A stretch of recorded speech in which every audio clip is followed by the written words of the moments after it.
Hello, my dear friends. My name is Rahul Bawria. Welcome to our channel. आज हम पढ़ने वाले हैं प्रतिरोध और प्रतिरोधों का संयोजन इस प्रकार से होता है। ओके दोस्तों, तो सबसे पहले हम पढ़ते हैं कि प्रतिरोध क्या होता है। प्रतिरोध क्या होता है दोस्तों? प्रतिरोध होता है धारा प्रवाह में उत्पन्न बाधा। धारा प्रवाह में उत्पन्न बाधा यानी कि जैसे हम तार में जो धारा प्रवाह करते हैं ना, तो उस प्रवाह में जो बाधा उत्पन्न होती है उसे क्या कहा जाता है? उसे प्रतिरोध कहते हैं मेरे प्यारे दोस्तों। प्रतिरोध को हम आर से लिखते हैं, इसे हम आर से डिनोट करते हैं, प्रदर्शित करते हैं। प्रतिरोध का जो मात्रक होता है, क्या चीज़? मात्रक वो ओम होता है। कुछ इस प्रकार से लिखा जाता है या फिर इसे ओम कहा जाता है। ओम है इसलिए कहा जाता है क्योंकि ये जो प्रतिरोध है वो ओम के नियम से V=IR से आया हुआ है प्रतिरोध, इसीलिए इसका मात्रक ओम रखा गया है। जिसका जो ओम है वो वैज्ञानिक थे जिनका पूरा नाम जॉर्ज साइमन ओम था, उनके नाम पर ये रखा गया है प्रतिरोध। प्रतिरोधों का संयोजन होता है वो दो प्रकार से होता है। प्रतिरोध का जो संयोजन होता है दो प्रकार से होता है। पहला होता है श्रेणी क्रम। श्रेणी क्रम का मतलब होता है लगातार प्लस माइनस फिर प्लस फिर माइनस फिर प्लस फिर माइनस, इस तरह से जो संयोजन होता है उसे प्रतिरोधों का श्रेणी क्रम संयोजन कहते हैं। और दूसरा होता है समांतर क्रम संयोजन। श्रेणी क्रम का मतलब है एक ही लाइन में जुड़े होना, श्रेणी में होना, ठीक है। समांतर क्रम का संयोजन होता है वो प्रतिरोध जो एक दूसरे के समांतर होते हैं, पैरेलल होते हैं। इस प्रकार से जो प्रतिरोध होते हैं वो समांतर क्रम होते हैं। और श्रेणी क्रम के अंदर इस तरह से एक श्रेणी में प्रतिरोध लगे होते हैं, वो होते हैं श्रेणी क्रम संयोजन, ठीक है। तो एक्चुअली क्या होता है दोस्तों, हम पहले श्रेणी क्रम संयोजन की बात कर लेते हैं। इसका प्रूफ वाकई मांगा जाता है DRT में, रेडियन फिजिक्स के अंदर। जब हम इसका कोई भी क्वेश्चन आता है तो उसमें लगभग 5 या 10 नंबर का प्रश्न आता है कि श्रेणी क्रम और समांतर क्रम संयोजन के प्रतिरोधों का सूत्र व्युत्पत्ति कीजिए। तो एक्चुअली हम मानते हैं कि कोई भी तार है उसके अंदर ये प्रतिरोध लगे है जो श्रेणी क्रम में व्युत्पत्ति है, और यहाँ पर एक बैटरी लगा देते हैं, प्लस है माइनस है। और इनमें जो धारा प्रवाही आई होता है तो यहाँ पर भी हमें आई ही आउटपुट मिलता है। तो ख़ास बात ये होती है कि इनके जो प्लस माइनस हम देखें तो ये अलग अलग है, यानी कि विभवांतर बदल रहा है इन लोग इनका। यहाँ पर उच्च विभवांतर है, यहाँ पर लो है, यहाँ पर फिर हाई विभवांतर आ गया, फिर लो आ गया, उच्च विभव निम्न विभव, उच्च विभव निम्न विभव, यानी कि इनके विभवांतर में डिफरेंस हुआ, क्लियर है।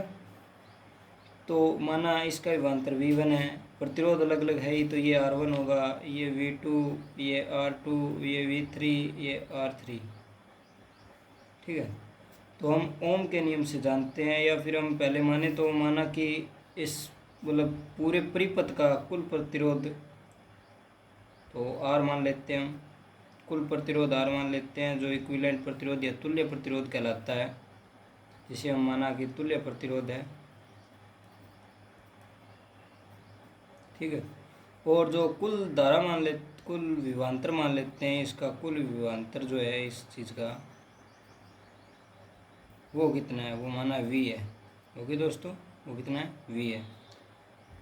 तो V जो विभवांतर है वो टोटल विभवांतर V है, तो V1, V2 और V3 तीनों विभवांतरों का योग होगा, ये तो क्लियर है। V जो कुल विभवांतर है वो इन तीनों विभवांतरों का योग होगा, ये बात तो होगी, क्लियर होगी। धारा है I है, और I आउटपुट प्राप्त होता है, कोई भी I में चेंज नहीं होता है, धारा समान रहेगी, कुल परिपथ की सेम रहेगी, तीनों में भी सेम रहेगी। ओके, तो हम सूत्र जानते हैं ओम के नियम से। ओम के नियम से। ओम के नियम से हम क्या जानते हैं कि V इज इक्वल टू क्या होता है, IR होता है। V इज इक्वल टू हमें पता है IR होता है, तो यहाँ पर लगाएं तो हम V इज इक्वल टू इस V की जगह हम लिखते हैं IR, क्योंकि कुल धारा I है और कुल प्रतिरोध R माना है हमने। और V1 की जगह हम लिखें तो क्योंकि धारा तो कोई भी चेंज नहीं हो रहा है तो I ही रहेगी, लेकिन जो प्रतिरोध है वो R1 हो रहा है, V1 है तो R1 हो रहा है, धारा यहाँ पर I है तो ये R1 लिख देंगे प्लस IR2 प्लस IR3। समझ रहे हो, क्योंकि तीनों प्रतिरोधों में धारा का मान समान है और लेकिन जो प्रतिरोध है वो चेंज हो रहे हैं, अलग अलग है। V1 V2 यही इसी समीकरण में हमने वैल्यू पुट की है। V की जगह IR आ गया, V1 की जगह IR1, V2 की जगह IR2, V3 की जगह IR3। अब देखें तो I यहाँ पर भी है, I तीनों में कॉमन आ रहा है। कॉमन लेकर हम यदि I को काट दे तो हमें हमारे पास क्या बचेगा, R is equal to R1 plus R2 plus R3। Clear है। तो दोस्तों और कुछ नहीं, यही सूत्र होता है श्रेणी क्रम संयोजन का। प्रतिरोधों का जो श्रेणी क्रम संयोजन होता है उसे यही होता है, R is equal to R1 plus R2 plus R3 dot dot dot dot. जितने भी प्रतिरोध होते हैं श्रेणी क्रम संयोजन में तो एक साथ प्लस में चलते रहते हैं, यही उनका सूत्र होता है। माना कि R अन प्रतिरोध है तो R अन हो जाएगा। ओके, जो यहाँ पर R होता है उसको हमने पहले ही बताया था कि ये तुल्य प्रतिरोध कहलाता है, इक्विवेलेंट रेजिस्टेंस बोलते हैं इसको। ओके, डन है। उसके बाद में हम बात करें तो जिक्र आता है कि समांतर क्रम संयोजन क्या होता है। तो समांतर क्रम संयोजन, प्रतिरोधों को यदि हम समांतर क्रम में लगाया जाए तो उसमें क्या इफेक्ट होगा, क्या प्रभाव होगा, क्या चेंजेस होंगे। माना कि हम इस तरह से 3 प्रतिरोध मान लेते हैं। हम प्रतिरोध कितने मान सकते हैं हम, हालांकि एक बार के लिए 3 ही मान लेते हैं। समांतर क्रम संयोजन में यह तीनों प्रतिरोध समांतर हैं, इसी प्रकार से माना जाता है। यहाँ पर हम कोई बैटरी लगा देते हैं, बैटरी जुड़ी हुई है तो आप देख सकते हैं यहाँ पर प्लस पॉइंट जा रहा है तो यहाँ पर विभवांतर प्लस है, V रहेगा। यहाँ पर हम नेगेटिव जा रहा है, नेगेटिव रहेगा। विभवांतर के मान में कोई भी चेंजेस नहीं आ रहा है तो विभव, उच्च विभव यहाँ पर है और निम्न विभव यहाँ पर है, तो विभवांतर V तीनों में सेम रहेगा, कोई भी चेंज नहीं आएगी। लेकिन हम धारा प्रवाहित करेंगे I, तो आउटपुट तो हम I मिलेगा। लेकिन यदि हम देखें तो यहाँ पर 3 तार आ रहे हैं तो तीनों में धारा प्रवाहित होगी तो तीनों में अलग अलग होगी, ये आप जानते होंगे, डेफिनेटली श्योर है। और विभवांतर की हम बात करें तो मैं दोबारा बता देता हूँ कि जो सिरों का लिया जाता है उच्च विभव से निम्न विभव, इसे कहते हैं विभवांतर। उच्च विभव से निम्न विभव के बीच का डिफरेंस विभवांतर होता है। दोनों के सिरों, तीनों के सिरे एक ही जगह पर है, तीनों तारों के अंतिम सिरे एक ही छोर पर बंधे हुए हैं तो विभवांतर तीनों का सेम है, इसीलिए विभवांतर में कोई डिफरेंस नहीं आएगा। लेकिन धारा के तीनों मानों में डिफरेंस आ जाएगा, I1 I2 I3 आ जाएगा। यहाँ पर ये R1 प्रतिरोध मानते हैं, R2 R3 प्रतिरोध मान लिया हमने। माना कि परिपथ का कुल प्रतिरोध, परिपथ का कुल प्रतिरोध माना कि परिपथ का कुल प्रतिरोध R है, कुल धारा I है, आउटपुट हमें मिल रहा है, ठीक है। और जो विभवांतर V है वो अभी हमने बताया कि विभवांतर है वो हमेशा क्या रहेगा, सेम ही रहेगा। समांतर क्रम संयोजन में हमने आपको अच्छी तरह से बताया किस तरह से सेम रहेगा। अब हम देख लेते हैं कि हमने अभी अभी देखा कि विभवांतर है वो सेम है और जो धारा है वो अलग अलग होती है और प्रतिरोध अलग अलग होता है। तो हमने बताया कि कुल जो धारा है वो I है, तो धारा I1 plus I2 plus R3 में विभाजित हो रही है। तो आप सोच सकते होंगे कि धारा तीनों I1 I2 I3 का योग ही परिपथ की कुल धारा होगी। हम एक बार यहाँ पर फिर से डायग्राम बना देते हैं, वो प्रीवियस पेज पर था तो थोड़ा समझने में यदि दिक्कत हो रही हो तो हम दोबारा डायग्राम बना लेते हैं।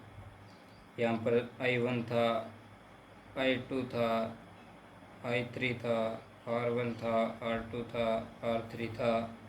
विभवांतर भी दोनों पे सेम था और यहाँ पर एक पेंट्री लगी हुई थी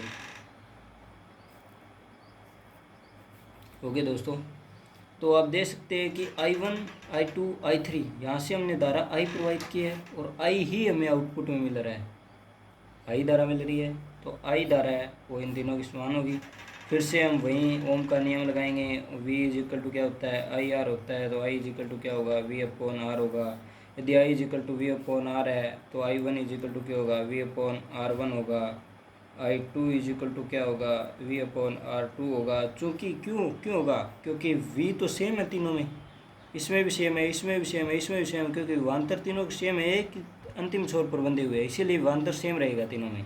प्रतिरोध चेंज हो रही है, धारा भी चेंज हो रही है। ओके, तो इसी प्रकार से I3 is equal to V upon R3 होगा। ओके, तो हम अब इस समीकरण में पुट करते हैं। इस समीकरण में यदि हम वैल्यू पुट करें तो हम देख सकते हैं कि I is equal to V upon R is equal to V upon R1 plus V upon R2 plus V upon R3 होगा। ये आप समझ सकते हैं अच्छे से। तो देखो V यहाँ पर भी है, यहाँ पर भी है, यहाँ पर भी है, तो आपको अच्छे से पता होगा कि V अपॉन R1 यहाँ ले, और यदि यहाँ इन तीनों में V कॉमन लिया जाए तो यहाँ पर बचेगा V upon R1 plus V upon R2 plus V upon R3। इस V से इस V को हम कैंसिल कर सकते हैं, ये V अपॉन नहीं होगा, 1 अपॉन होगा, सॉरी दोस्तों। तो अब यहाँ पर हमें क्या प्राप्त हुआ, 1 upon R is equal to 1 upon R1 plus 1 upon R2 plus 1 upon R3। ये हमने हालांकि 3 प्रतिरोध लिए थे। यदि हम प्रतिरोध क्या हो, अनो मान लेते हैं कि प्रतिरोध क्या हो, अनो तो इसी क्रम में ये चलते रहेंगे, तो हम इसे लिख सकते हैं 1 upon R is equal to 1 upon R1 plus 1 upon R2 plus 1 upon R3 plus 1। ये तो चलता रहेगा, हम डॉटेड लगा कर हम फिर लिख देते हैं कि 1 अपॉन R अंत तक ये जो होगा संयोजन होगा। ठीक है दोस्तों, समांतर क्रम संयोजन में इसी प्रकार से प्रतिरोध आता है, जो हम फाइनल प्रूफ करते हैं वो होता है।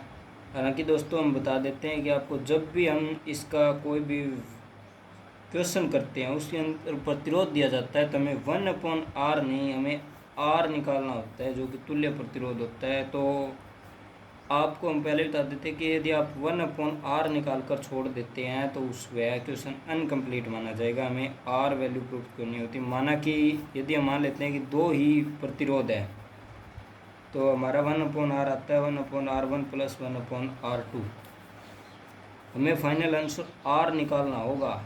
यदि हमें कोई भी क्वेश्चन दिया जाता है उसमें प्रतिरोधों की वैल्यू दी जाती है तो वो क्या हो जाएगा, हम जानते हैं कि R1 R2 upon R1 plus R2 हो जाएगा। हालांकि ये कैसे है, आप जानते हैं कि R1 और R2 हम इसका दोनों का ले लेते हैं, लघुत्तम ले लेते हैं, दोनों को कॉमन ले लेते हैं, तो यहाँ पर क्या होगा R2 आ जाएगा और यहाँ पर क्या आ जाएगा R1 आ जाएगा। यदि हम इसे 1 अपॉन R की वैल्यू है, यदि हमें अपोजिट लिखें तो यही वैल्यू आएगी। ओके डन, आप समझ रहे होंगे मेरी बात, जहाँ पर आपको पता है R क्या होगा, तुल्य प्रतिरोध होगा। यही व्यंजक प्रूफ करना आता है और कुछ नहीं होता है, ये समांतर क्रम संयोजन का व्यंजक आता है। हम फिर से लिख देते हैं कि श्रेणी क्रम और समांतर क्रम का व्यंजक क्या होगा, ये तो होगा श्रेणी क्रम का में प्रतिरोधों के संयोजन का जो व्यंजक आता है वो आता है R is equal to R1 plus R2 plus R3 plus dot dot dot Rn तक चलता है। जितने भी प्रतिरोध होते हैं उनके हिसाब से लगा देते हैं हम। दूसरा, यदि हम समांतर क्रम को देखा जाए, समांतर क्रम संयोजन यदि हम देखे जाए उसका जब यदि व्यंजक देखे जाए तो 1 upon R is equal to 1 upon R1 plus 1 upon R2 plus 1 upon R3 plus dot dot dot plus 1 upon Rn होता है। ओके दोस्तों, ओके कीप वॉचिंग।